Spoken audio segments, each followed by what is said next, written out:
Talk about today is the Birkat Kohanim, the priestly blessings.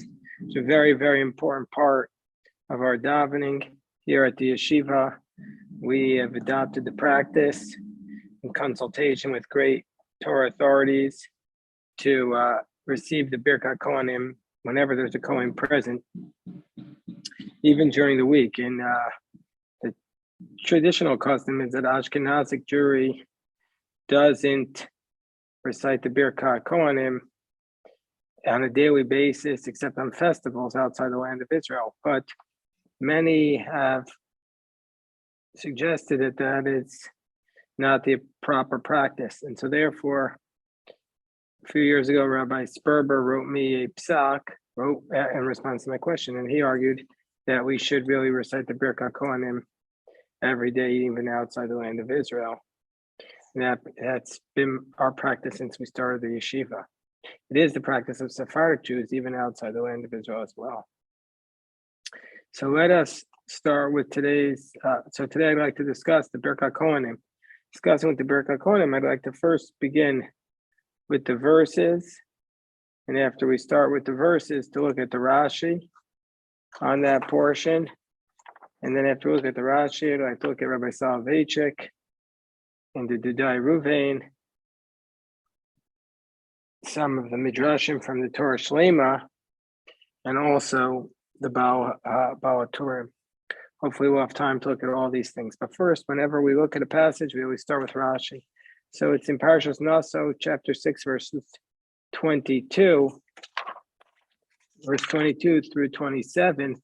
Interestingly, we also recently had this discussion in Tractate Sota, Daf Lamed Zayin. There was a discussion of the priestly blessing, which is the longest discussion in the Talmud of the priestly blessing. So it says in the verse, "Vaydaber Adonai al Moshe Lemor," God spoke to Moshe, saying, verse 23, "Daber al bnei Yisrael ve'al banav lemor," speak to the children of Israel and to their sons, and ko tivarchu et bnei Yisrael. This is how you shall bless the children of Israel, and more lahem. So speak to Aaron, tell him, this is what you shall bless the children of Israel. Say to them. What does that mean? Well, we'll come back to the Rashi. First, I want to read all the verses. Yivarecha Hashem v'yishmerecha. You shall bless, Hashem shall bless you, v'yishmerecha, and guard you. Ya'er Hashem panav elecha. God should shine his light towards you. Vichuneka, endow you with grace. Yisa Hashem panav elecha. Hashem should lift his countenance to you, his face towards you. Yasemu Shalom, and bless you with peace. V'samu et shemi al bnei Yisrael. He shall place my name on the children of Israel. V'ani avarchem, and I will bless them.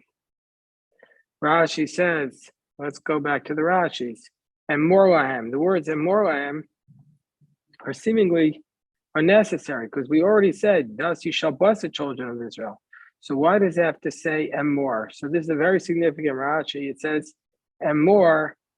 The word is in the same form as kamo zachor, like remember, shamor, safeguard, meaning to say, and in the French it's called descente, meaning to say continuous action. It's not to say it once, meaning to say this is how you shall bless them by saying, not saying say to them once, but say over and over and over again. Just like the Shabbat is something you need to be remembering and guarding, that there is an obligation to be saying these blessings over and over and over again. It's not a one-time, it's not a mitzvah that you do once. You have to always keep saying this to them. Also, the verse says, and more lahem sheyakuam shomim. You need everybody to be able to hear you. So it's that the blessings have to be recited in a manner which is to them. Everybody should be able to hear the blessings. And indeed, the Gemara, Masechah Sota, tells us that even the Am Shebesados, even the people in the field, are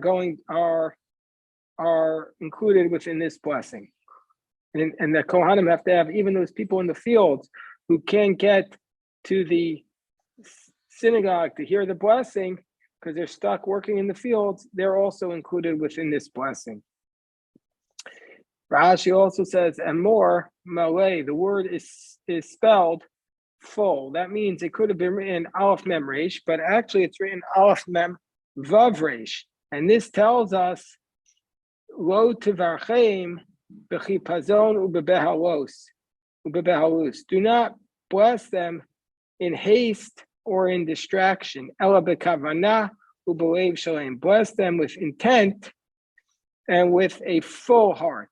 So the verse is written with a full, spelled full, i.e. with the extra letter Vav, to tell us that you have to recite this blessing with proper intention and with a full heart. We'll see what the commentaries do with it. Don't you have to recite all the blessings with a proper intention and full heart? So we'll see what the commentaries say about that. And then what are the blessings? Yivarecha Hashem v'yishmerecha. God should bless you and guard you. What does that mean? Rashi says, Sheyisparchu nechasecha. When it says that God should bless you, right at the very beginning, we're saying that you're supposed to get a material blessing. This is a blessing of wealth. Your possession should be blessed. And v'yishmerecha should guard you. What is God guarding you from? Again, it's material. Shelo yavu alecha shodadim, which we told him moncha. That we don't want bandits to come upon you to take your money. Shanosin matano avdo eno yachol hashamrav. Somebody gives a gift to his servant, he's not able to guard it. Mikol adam. He's not able to guard it against all people who wish to take it. Meaning to say, the blessing is that you should be protected from robbers, because somebody who typically gives a gift to somebody else, you can't protect anybody from touching it. But in this case, v'kiven shebam listim alav v'noton otam mimenu ma'ana yesh lo b'matan hazu.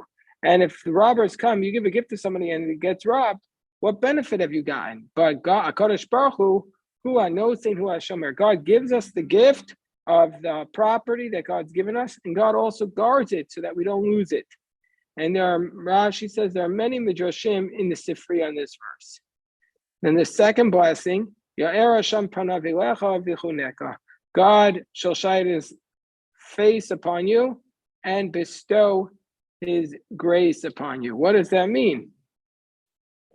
Rashi tells us, Yera'elecha panim sochakot, panim tzuvot. God will show you a panim sochakot, a smiling countenance, panim tzuvot, a radiant face. V'chuneka, God will bestow his grace upon you. What does that mean? Rashi says, Yitain l'chachem. God will give you grace. People will look at you.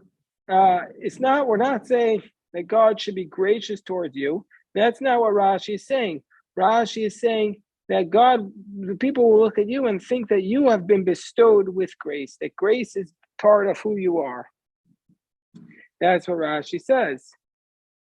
Now we go up to the next verse. Yisha Hashem panav elecha. God will shine his face towards you, or lift up his face towards you. Yichbosh kaso. God will suppress his anger. So therefore, God is lifting up his face. It's suppressing the desire to demonstrate anger. V'samu es shemi al bnei Yisrael, and they shall place my name upon the children of Israel. V'ani avarchem, and I will bless them. What does that mean? Rashi says, Yivarchum b'shem ha'mefurish. The Kohanim have to bless children of Israel with the actual name of God. So the Gemara in Sota, Lamed Ches, Amud Aleph 38a, at the very top, explains that this refers to the top line there, that this refers to the four-letter name of God, which is also called the Tetragrammaton.